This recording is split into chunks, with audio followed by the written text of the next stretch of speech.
اسلام سکھاتا ہے جینے کا سلیقہ، پاتا نہیں مسلمان کبھی منزل مقصود، جب تک کہ وہ اسلام سا مذہب نہیں پاتا۔ صدر علی وقار۔ اسلامی تاریخ کفار کی ظلمت کی داستانوں سے بھری پڑی ہے۔ ظلمت کا یہ دور اسلام کی عظمت کے میناروں سے بدل جاتا ہے۔ اسلام ایک ایسا مذہب ہے جو کسی ذات، پات، رنگ، نسل یا کسی ایک قوم کا نہیں بلکہ تمام انسانیت کے لیے آیا۔ اسلام کے آنے سے انسانیت کا مقصد بدل گیا، کائنات کی تقدیر بدل گئی۔ مکہ کے کافروں کا خاتمہ ہوا، حقدار کو حق ملا اور ہر مظلوم کو زندگی ملی۔ کفر رخصت ہو گیا، دین روشن ہوا۔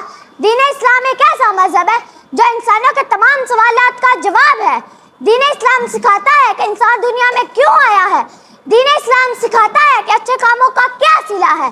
اسلام زندگی گزارنے کا ایک مکمل ضابطۂ حیات ہے۔ جی ہاں، اسلام ہی ہے جو سکھاتا ہے علی کی شجاعت، بلال کی وفا، ابراہیم کی اطاعت، موسیٰ کی فصاحت، عیسیٰ کی بلاغت، عادل کی عدالت۔ جی ہاں، ایک مسلمان کی آنکھوں میں جلال اسلام کی وجہ سے ہے، بدی سے نفرت اور نیکی سے رغبت اسلام کی وجہ سے ہے، یعنی حقوق العباد کا تعین صرف اور صرف اسلام کی وجہ سے ہے۔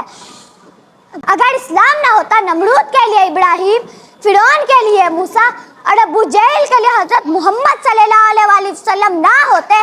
صدر علی وقار۔ اگر اسلام نہ ہوتا تو کچھ بھی نہ ہوتا۔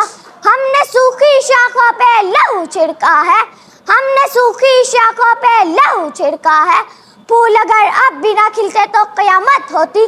بس دعا ہے کہ اللہ تعالیٰ ہمیں دین اسلام کے تحت زندگی گزارنے کی توفیق دے۔ آمین۔ شکریہ۔